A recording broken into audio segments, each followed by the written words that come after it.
Hello, I am Dr. Sigarkanti. In this video, I will try to prove Solo's theorem 2. Before going to the statement, let me go for definitions. First definition. Two subgroups A and B of a group G are said to be conjugates if there exists an element X in G such that A equal to X, B, X inverse, or B equal to X A X inverse. This is known as conjugate definition. And one more definition, let G be a finite group of order P to the power of M into N, where P is a prime and not a divisor of N. So that means here M is the largest non-negative integer such that P to the power of M divides order of G. That is the meaning. Then a subgroup H of G of order P to the power of M is called Sylow P subgroup.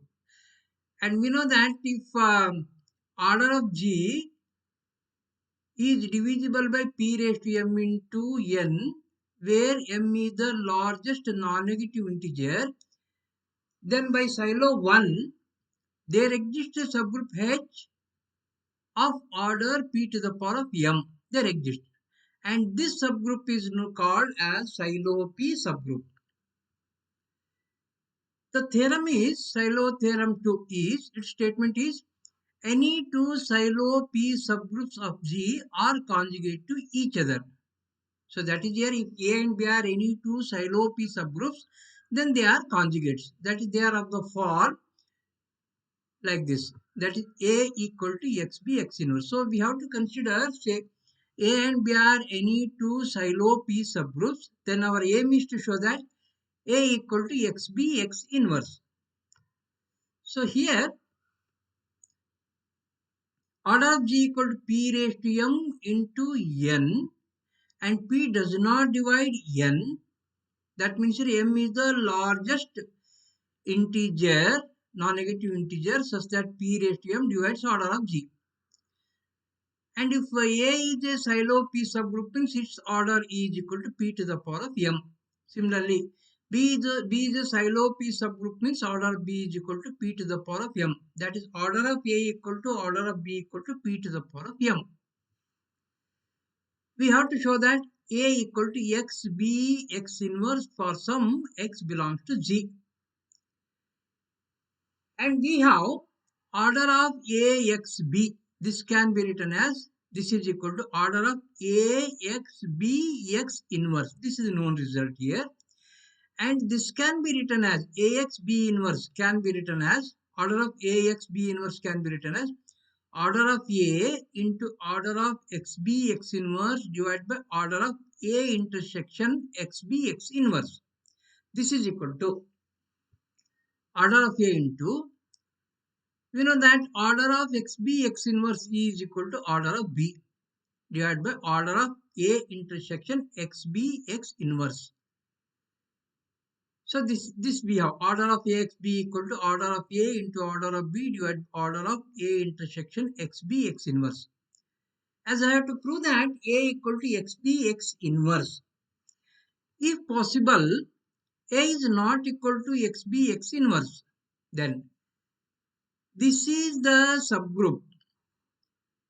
A is a subgroup, this is also subgroup, therefore this is a subgroup. This is the intersection of A and XB, X inverse, therefore this intersection must be proper subgroup of A as well as proper subgroup of this XB, X inverse, because A is not equal to this. These two are not equal, therefore this intersection is proper subgroup of A as well as proper subgroup of XB, X inverse. In particular, I will take is a proper subgroup of A. So that A intersection XB, X inverse is a proper subgroup of A means order of this must be definitely less than order of A. So that is order of A intersection XB, X inverse is less than order of A. Now let me consider order of this A intersection XB X inverse is equal to P to the power of n, where n is less than m, because order of this is less than order of A, and we have order of A equal to P to the power of m. As order of A intersection XB X inverse is less than order of A means this n must be less than m. Now order of AXB equal to order of B divided by order of A intersection XBX inverse. This is equal to order of A is P raised to M, order of B is P raised to M, order of A intersection XB and X inverse we have taken as P to the power of N. So this is equal to P to the power of 2M minus N. Order of AXB equal to P to the power of 2M minus N. Now since here N is less than M, this implies minus n is greater than minus m. Now consider this 2m minus n. 2m, I will keep this as it is. Minus n is greater than minus m. Therefore, here minus n is greater than minus m. I have taken this greater than here. That is 2m minus n is greater than 2m minus m. So what is 2m minus m? This is equal to m. That is 2m minus n is greater than m, means 2m minus n is greater than or equal to m plus 1. If order of AXB is greater than or equal to m plus 1, then P to the power of m plus 1 divides order of AXB. P to the power of m plus 1 divides order of AXB. And this is, I think this is one step in Solo's theorem 1. We have proved that order of AXB is greater than or equal to m plus 1 means P to the power of m plus 1 divides order of AXB. This implies P to the power of m plus 1 divides summation of order of AXB, because it divides each AXB.